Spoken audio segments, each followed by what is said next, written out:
तो नरेश बालियान को लेकर सियासत एक तरफ चली रही है, लेकिन दूसरी तरफ इसी मामले में एक बड़ी अपडेट भी आपको दे दें। नरेश बालियान की 5 दिनों की कस्टडी फिलहाल मांगी गई है। उगाही का रैकेट चलाने का आरोप लगा उन पर और दिल्ली की राउस एवेन्यू कोर्ट में पेशी हुई और फिलहाल 5 दिन के लिए रिमांड पर मांगा गया है। लेकिन अब देखना होगा कि कोर्ट की तरफ से कितने दिन की रिमांड मिलती है। नरेश बालियान की 5 दिनों की कस्टडी पुलिस ने जरूर मांगी है। दिल्ली की राउस एवेन्यू कोर्ट में बालियान की पेशी हुई।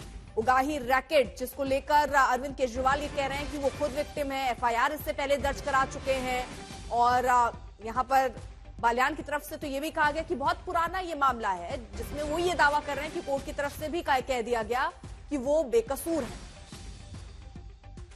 ने आप विधायक नरेश बालियान को गिरफ्तार कर लिया। उनसे गैंगस्टर कपिल सांगवान के साथ मिलकर उगाही रैकेट चलाने का आरोप है। कल बीजेपी का डेलीगेशन नरेश बालियान मामले को लेकर दिल्ली पुलिस के कमिश्नर से मुलाकात करने जाने वाले हैं।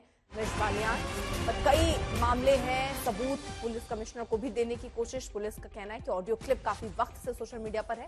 कपिल सांगवान की ही आवाज है या नहीं, इसकी जांच की जाएगी।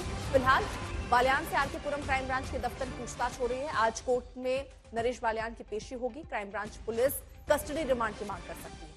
भारत से फरार होकर लंदन में बैठे दिल्ली के कुख्यात गैंगस्टर कपिल सांगवान उर्फ नंदू से बातचीत का ऑडियो क्राइम ब्रांच को मिला था।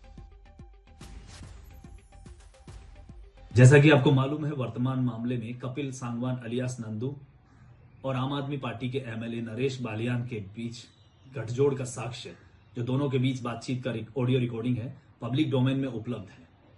विदेश में बैठे इन गैंगस्टर्स के खिलाफ दिल्ली पुलिस की जो कार्यवाही जारी है, इसका फोकस देश में हमारे मौजूद इनके मददगारों का पता लगाना और उन पर कार्रवाई करना भी है। विदेश से संचालित संगठित अपराध का मूल उद्देश्य असल में वित्तीय लाभ है। ऐसे में अगर संगठित अपराध की कमर तोड़नी है तो इन गैंगस्टर्स के वित्तीय प्रबंधन के विरुद्ध कानूनी कार्रवाई को अमल में लाना सबसे जरूरी है। इसी कड़ी में नरेश बालियान प्रथम दृष्टया एक अहम किरदार देखते हैं। अन्वेषण में अब नंदू की आवाज की पुष्टि की जा रही है और इनके ऑडियो रिकॉर्डिंग से संबंध में एक्सटॉर्शन से आ रही उगाही के अलावा और इनके क्या संबंध है और क्या गतिविधियां हैं, उनका पता लगाया जाना है, जो प्रोफेशनल तरीके से अन्वेषण को आगे बढ़ाया जाना है। तो थोड़ी देर पहले केजरीवाल ने कहा कि खुद नरेश बालियान ही पीड़ित हैं, उनको फंसाया जा रहा है। कल हमारे एक एमएलए को गिरफ्तार कर लिया गया।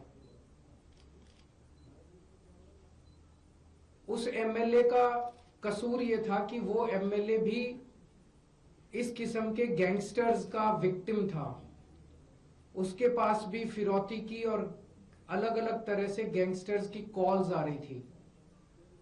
आज से 1.5-2 साल पहले उसके पास कई सारी कॉल्स आई, जिसकी बाकायदा उसने लिखित शिकायत दिल्ली पुलिस को की कि मेरे पास कपिल सांगवान उर्फ नंदू नाम के गैंगस्टर की बार बार कॉल्स आ रही हैं, मुझे धमकियां मिल रही हैं, मेरे परिवार को धमकियां मिल रही हैं, मुझे उनसे बचाइए। आपराधिक पार्टी है आम आदमी पार्टी, संयोजक जमानत पर। बीजेपी के सांसद रमेश बिधूड़ी का कहना है कि नरेश बालियान की गिरफ्तारी पर आखिर अरविंद केजरीवाल और सीएम आतिशी चुप क्यों हैं? जिस तरीके से नरेश बालियान जो कि आम आदमी पार्टी के विधायक है, उनको दिल्ली पुलिस ने गिरफ्तार कर लिया एक्सटॉर्शन मामले के। देखो, सबने देखा है, उसमें केजरीवाल की चुप्पी समझ से बाहर है और आतिशी की चुप्पी समझ से बाहर है। एक्सपोज हो गए कि ये बैड एलिमेंट्स और गुंडा तत्वों का समूह था एक, और उन समूह को एक मौका मिल गया था राजनीति में आने का और लोगों को गुमराह करके सत्ता पर काबिज होने का। अब इनकी चुप्पी समझ से बाहर है और अगर ये इतनी बढ़िया नवरत्न वाली बात थी तो अब केजरीवाल को इस पर कोई बयान देना चाहिए, आतिशी को बोलना चाहिए कि नरेश बालियान जैसे और कितने लोग उनके समूह में हैं। लॉ एंड ऑर्डर को लेकर आम आदमी पार्टी लगातार सवाल उठा रही है। कल पूर्व मुख्यमंत्री अरविंद केजरीवाल पर हमला भी हुआ। पुलिस का कहना है कि पानी जो है वो फेंका गया। देखो, अभी तो ये राजनीति में और नौटंकी करेंगे। पहले थप्पड़ लगवाए थे, अभी तो कोई बड़ी बात नहीं है। अभी ये अपना पर फायर भी करवा सकते हैं कोई नकली किसी ने अपने आदमी को भेजकर, क्योंकि मैंने कहा ना, बैड एलिमेंट्स और गुंडा तत्वों का समूह है। ये सारे षड्यंत्रकारी लोग हैं, षड्यंत्र कुछ भी रख सकते हैं, आगे भी कुछ। अब पुलिस ने देखा है, पानी है, वो समझ में आ गया, लोगों का गुस्सा है। क्या हुआ मार्शलों का, क्या हुआ टीचरों का, क्या हुआ परमानेंट करने वाले लोगों का, क्या हुआ पॉल्यूशन का, क्या हुआ फ्री वाईफाई को नौजवानों को, क्या हुआ 20 कॉलेजों का, क्या हुआ 500 स्कूलों का, क्या हुआ यमुना का सफर, क्या हुआ नल से जल देने का। तो ये सब चीजें हैं। कट्टर लोगों का गुस्सा भी हो सकता है और इसकी कॉन्स्पिरेसी भी हो सकती है, दोनों में से कोई एक हो सकता है। अब इस पूरे मामले में मनोज तिवारी का क्या कहना है वो भी सुनिए।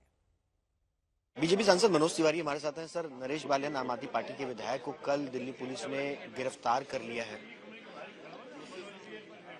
देखिए, कितनी आश्चर्यजनक बात है कि अरविंद केजरीवाल मुंह से तो बार बार अपराध के खिलाफ बोलते हैं, लेकिन अपने विधायकों को भी अपराध करने के लिए प्रेरित करते हैं अपने साथ साथ।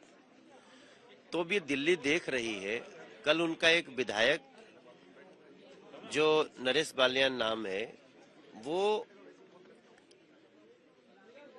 एक ऐसे अपराध में गिरफ्तार हुआ है जो सुनकर के आदमी हैरान हो जाए कि वो किसी के लिए सुपारी दे रहा है, किसी के लिए गैंगस्टर से बात कर रहा है। और ऐसा विधायक जब है तो उस पार्टी में और लोग क्या होंगे इस दिख जाता है।